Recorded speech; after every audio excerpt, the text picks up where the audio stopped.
everybody, welcome to my channel. My name is Nikki and I'm so glad that you're here with me today.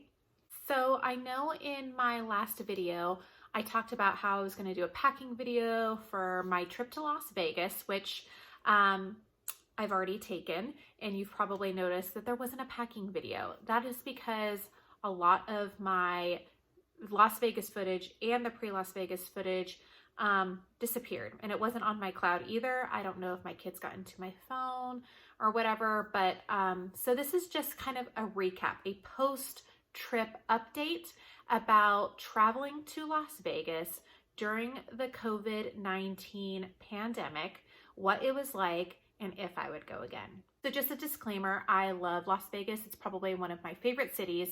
So I was very eager to get back, but I also wanted to go back when it would be still a fun time to go, still a lot of stuff to do, and where I felt confident about the safety measures that were going to be occurring in Las Vegas.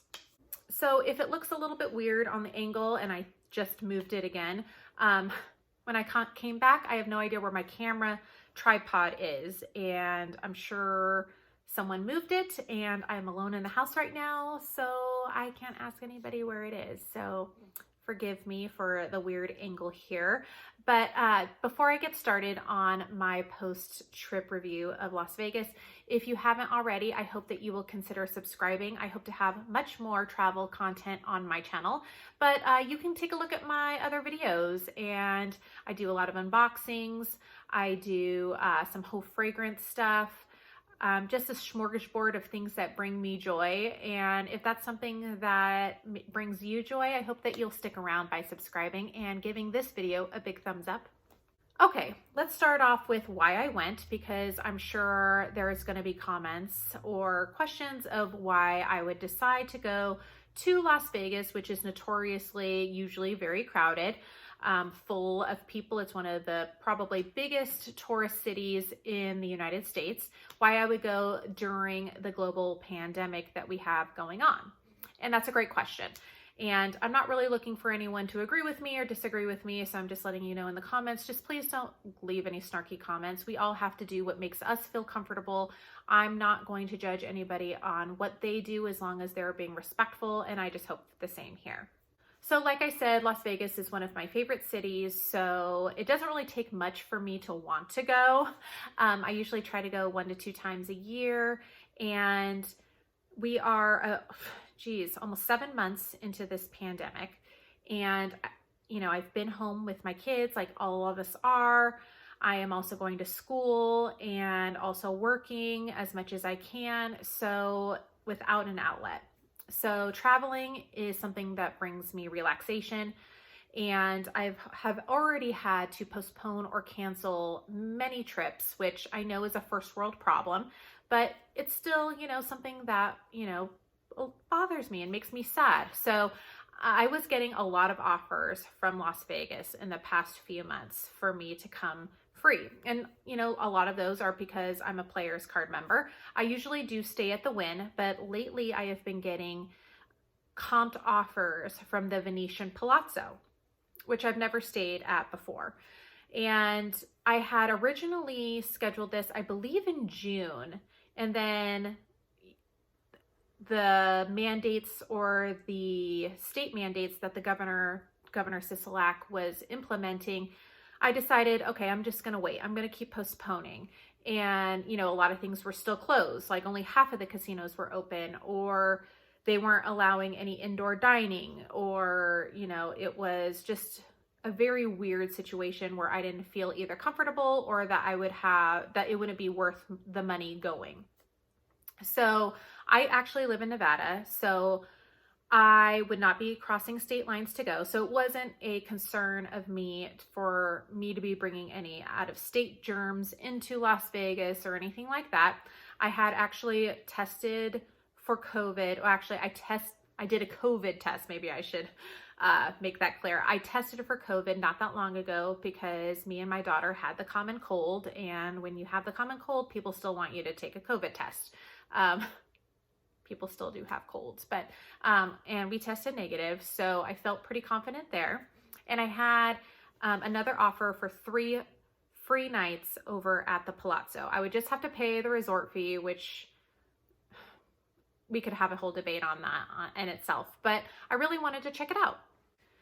And looking at the safety measures that Las Vegas was taking place, I looked at a lot of other Vegas vlogs, I was looking on message boards, and it seemed like they were taking really good care of making sure that their guests stayed as safe as possible or as healthy as possible. So I decided, let's get started on this. Let's go when my kids are about to start fall break. It's the perfect time to go. And I was able to get 2 girlfriends to join me. The airfare was actually quite expensive, so we decided that we were actually going to drive, which was going to be the first time I ever drove into Las Vegas. And I'm going to say I probably will not do that again, only because it's a very boring drive from I live in northern Nevada in the Reno area, and going from there all the way down to Las Vegas, it's about a 7.5 hour drive. I probably could have made it in less than 7 hours, but we had to stop a couple times, once for gas, and I think we stopped 2 to 3 times. I can't remember, but either way, it took about 7.5 hours. And I just like the ease of going in a 45-minute plane ride down and getting there and starting my trip. So, you know, it was an experience driving down, but it's very boring and just not something I'll do normally. But going round trip for 45 minutes, you know, each way, it was about $400, and I wasn't going to spend that, and I wasn't going to postpone my trip again. So that is the reason why we decided that we were going to drive. So let's talk about the Palazzo. If you haven't stayed at the Palazzo, so the Venetian and the Palazzo are under the same umbrella, the Venetian Tower and then the Palazzo Tower. The Palazzo Tower, as of this time, during the weekdays, I believe Tuesday through Thursday, they are not having any rooms filled. But I was going from a Friday to a Monday, and I was originally booked at the Venetian, but I got an email saying, would you like to be upgraded to the Palazzo, and you can also do an early check-in? And I said yes. So I decided to stay there. Now I'm going to talk just about the amazing customer service. And I feel like I have to talk about this first because there was very few cons with staying at the Venetian Palazzo, but I have to talk about the amazing service. I usually stay at the Wynn, which is just next door, and I love the Wynn. Love it. It's my home. When I'm in Vegas, I love the Wynn. But the amazing customer service that I received at the Venetian Palazzo was unmatched. Well, maybe matched by Wynn, but I mean, there was not even one person that just gave average service. Everyone was far above average from the time that I checked in to the time that I check out. I'm talking about the check-in desk. They were so accommodating and so kind.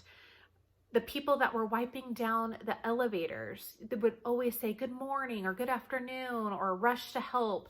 Everyone was on their A game. You could tell that they are so thankful that people are coming in and supporting Las Vegas, because you know that things were looking really bleak there for a while.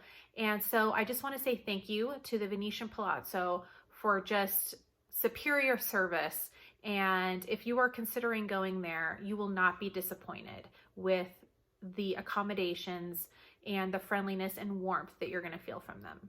Okay, some other positives, because I like to start off with positives. It's a great location. You're right across from the Mirage. You're right next to Wynn Encore.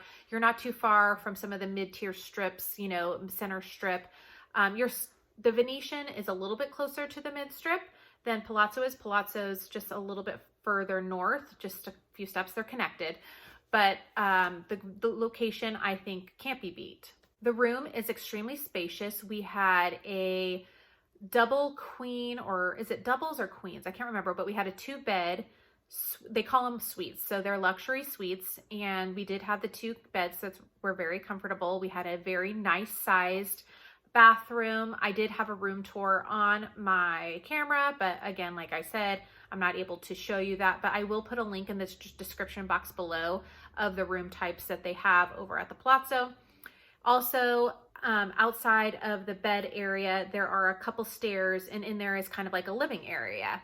And there is a full-size couch. There's a couple desk areas, and a TV there with a mini bar and all that kind of stuff. So it's almost like a studio apartment in a way. We had a great view of the Wynn Encore and the beautiful golf course in the back, and we could also see the Wynn pools. It was a great view, and I did ask for a high floor, and they gave us the 44th floor, so I was really happy about that.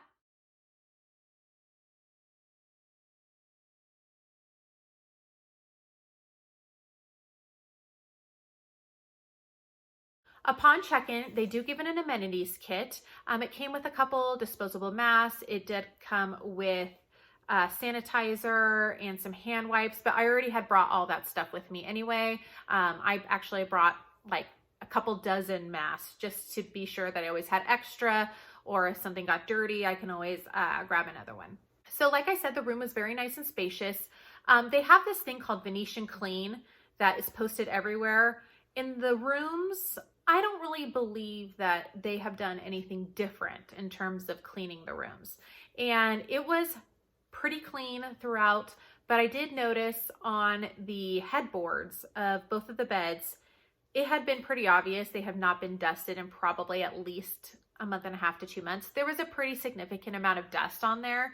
And so when they say Venetian Clean, they're not I don't think they're wiping all that stuff down.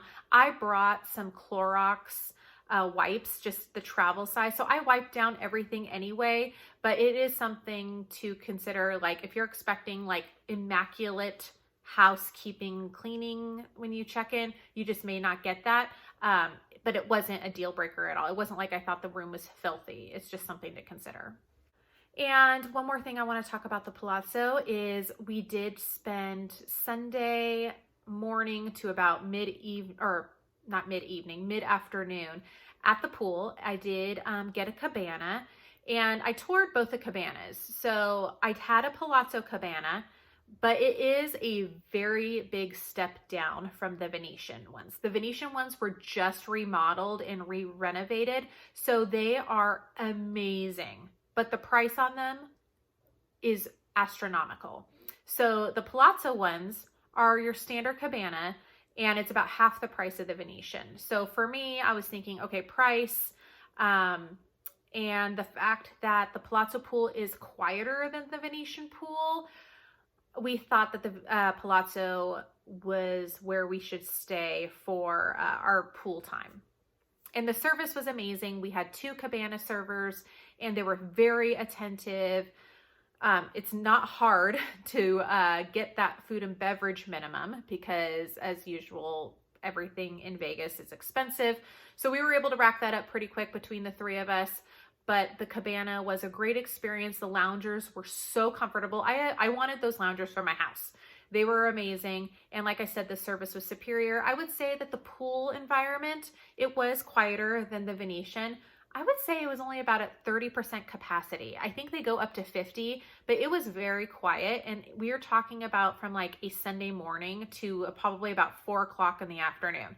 So from 9 to 4 at the pool. And it started out busier, but by the time I left, there was hardly anyone in the pool. And they close at about 5 or 6. So there are modified hours, just so you know. You do have to come in, and they are checking any bags that you bring into the pool area. So just so you know, there is security that is doing that. And there was no rowdiness or anything at the pool. They have a ton of pools to try. So if the main pool is busy, there's other pools that you can try. They also have, I believe it's called the Aquatic Club, and the Aquatic Club is a 21 and over type setting, and it's not topless or anything like that. But if you're looking for a no kid environment, there is something there, and you just check in right at the there's a check-in desk right in front of the Aquatic Club, and you just show your ID and you're able to go in and enjoy some quiet time. Okay, so I did have some restaurant experiences that I wanted to share with you. Normally I try to do like a really, really nice meal, but with the company that I had, we just didn't get to do that. But I did want to share where we ate in terms of restaurants and our experiences with them. And to start off, we had dinner the first night over at Black Tap Craft Burgers and Shakes, and that is in the Venetian. I'm going to give Black Tap Craft Burgers at the Venetian a 3 out of 5 stars. They aren't like a one-off type of burger place. It is a small chain. I've seen them over at Downtown Disney and things like that. But they are supposed to have super amazing burgers, crazy shakes. We did not have a milkshake, so I can't comment on that. We did, the positives is we had really nice service. We were able to sit outside. We didn't have a reservation or anything like that. We walked up and I think we waited probably about a half an hour to be able to be seated, but on a Friday night, that's not bad at all. And we were able to sit outside and we had the most beautiful view. I still have a picture of that, which I will put right here.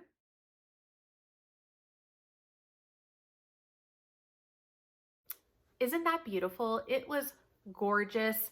It was such a beautiful night. It was probably in the 70s, so didn't need a sweater. And it was just, the ambiance was beautiful. So the food though, my burger was above average. It was a good burger. I believe I don't remember what it was called, but it had like jalapenos and peppers. It had, I believe, some pepper jack cheese. It was very good. The fries were delicious. The ranch dressing, while you did have to pay extra for a tiny, like I'm talking about the tiniest cup of ranch, it was very good and obviously house made.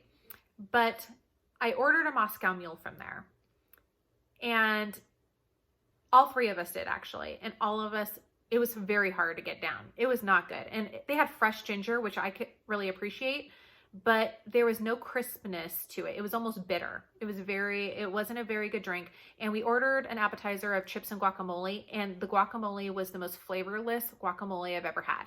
There was no salt. We had to ask for limes, and we had to ask for salt, and we had to try to make it so that way it was edible.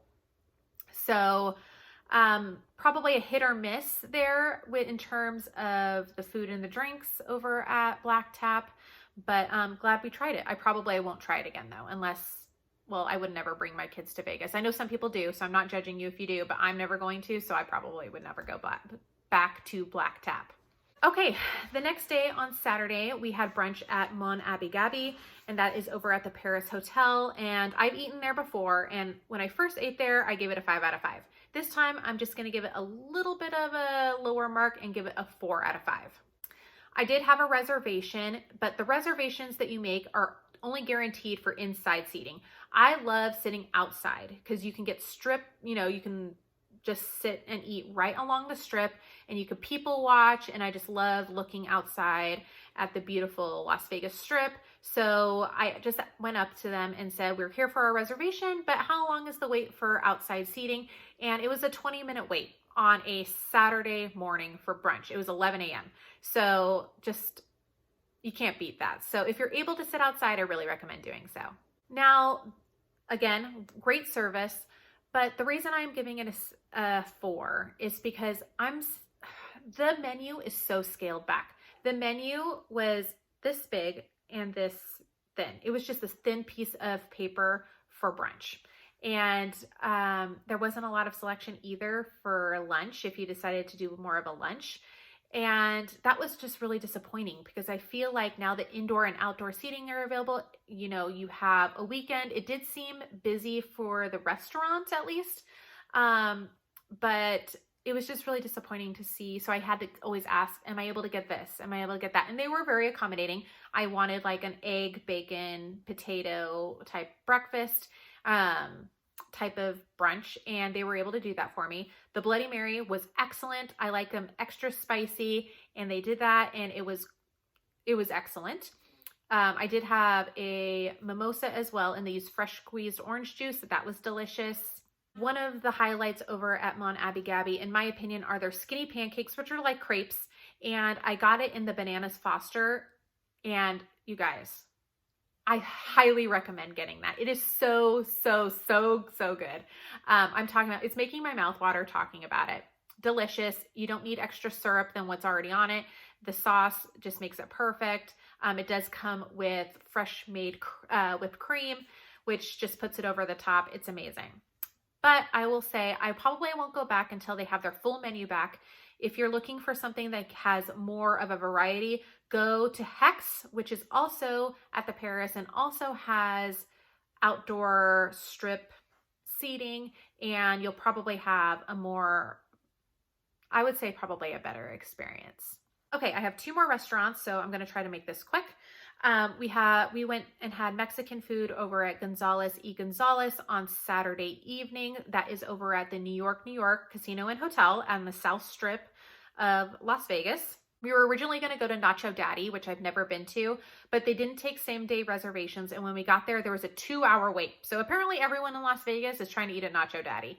So I had heard pretty good things about Gonzalez y Gonzalez. So we walked over there, which was probably only like a 15-minute walk from where we were. And again, good service. I really did not find any poor service in Las Vegas at all. The drinks were very strong. I believe we got Mexican mules. It seems like we got mules a lot, but I don't think that we did. But when I'm talking to you, it seems like I just love drinking Moscow mules or Mexican mules. But it was very strong. You are getting your money's worth with how much alcohol they put in that drink. Whew! It was a good one. But the food was just basic Mexican fare. I didn't find it to be extraordinary. We did have tableside guacamole, which was very good. Everything else was pretty basic though. You know, I got just some carne asada tacos. They were okay. You know, I got it with the rice and refried beans. That was okay. So if you're just looking for your standard Mexican fare, Gonzalez y Gonzalez has some pretty decent prices for the food and the quality is okay. If I didn't say, I gave that a 3 out of 5 stars, but now I can't remember if I said it or not. Okay, so I'm saving my 5 out of 5 for a restaurant that I've eaten at before, but my friends really wanted Italian. So on Sunday evening after the pool and after we had gotten cleaned up and kind of sobered up a little bit too, we went over to Buddy V's at the Venetian. And I love Buddy V's because you could sit right along the glass, which we did this time too, and you could see down the Las Vegas Strip. So it's a really nice view. The service there was the best out of all the restaurants, and all the other restaurants had really good service, but Christian is like the busser, and I cannot remember our server's name, but she was such a delight and so sweet and so cute. She kind of reminded me a little bit of Rachel Ray, but obviously very less annoying than Rachel Ray. Sorry if you like Rachel Ray, but I used to love her, but she got annoying, but I digress. Anyway, they just made the experience so wonderful. I like to get the chicken rigatoni a la vodka, and I could lick the bowl with that sauce. There was not one noodle left. There was not one piece of chicken left. I ate that whole dish. It was so good. I did order us the meatballs for an appetizer, and they were so tender. They were so delicious, very good. The prices are, I would say, on the average side for Las Vegas, not overly priced in my opinion. It was just a really great experience, and I just love Buddy V's. I did make a reservation for Buddy V's, but when we got there was only a few people waiting. So and this was on a Sunday evening. So I do recommend making reservations normally, but I don't think that you're going to have a long wait right now when we're still in this weird pandemic time. So the biggest highlight of my trip, of the things that I did, was going to Frankie's Tiki Bar. And this is something that I really wanted to do, that I have been hearing from a lot of Vegas podcasts and Vegas message boards. And I have heard amazing things about Frankie's Tiki Bar, which is off strip. It's more north. We did take a Lyft fare or a Lyft ride share there. It took about 10 minutes there and back. Very, very worth the Lyft fare. If you have never gone there, this is a wonderful place. And you know what's wonderful? When it's filled mainly with locals. And when we got there, it was probably about 4:30. But by the time we left, about a couple hours later, you could tell a lot of people come after work. And it was such a great time. So when you walk in, it's very dark. I think I have one picture, which I will stick here, of me there, but you can see that it's very dark behind me.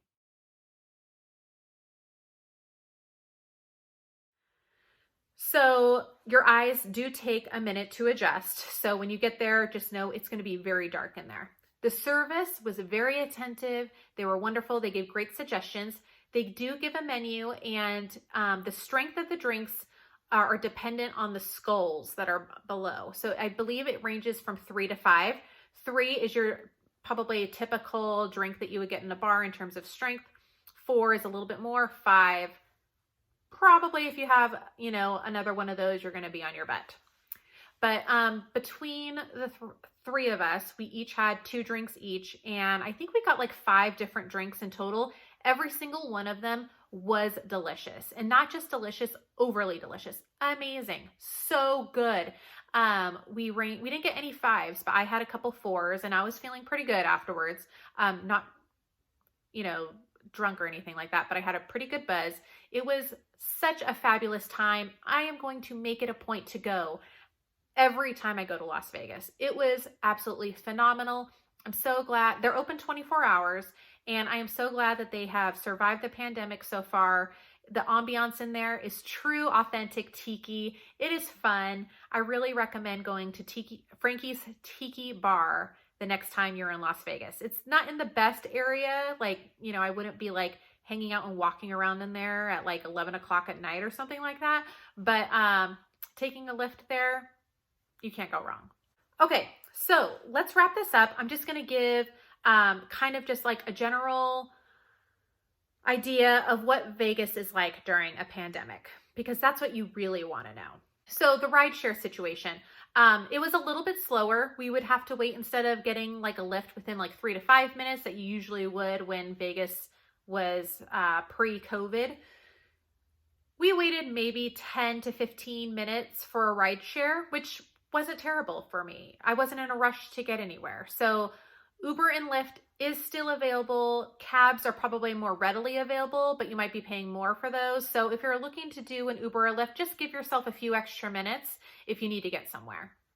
On a sad note, it is very obvious that Las Vegas has taken a beating with the pandemic.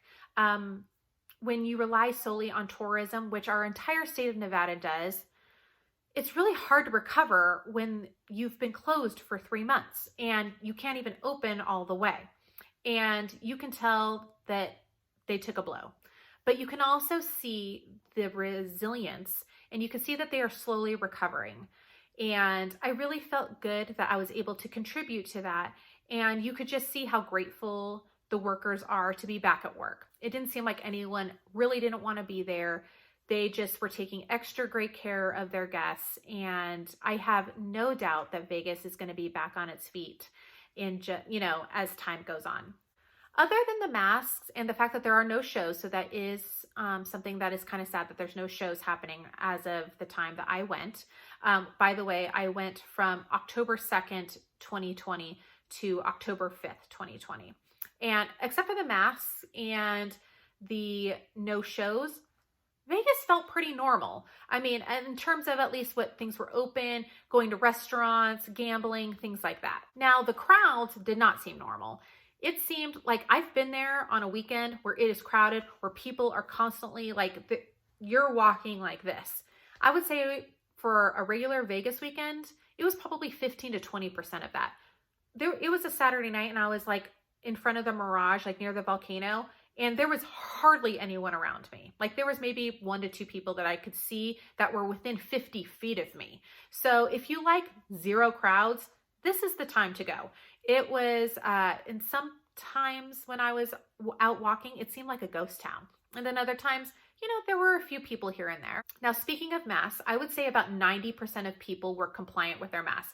I didn't see a lot of people having it down here. I will say the Wynn was the strictest with it. I'm talking about just so you know, I drink and smoke cigarettes when I gamble only. I know it's a horrible habit. I used to be a full-time smoker a long time ago, but when I gamble, I like to have a cigarette.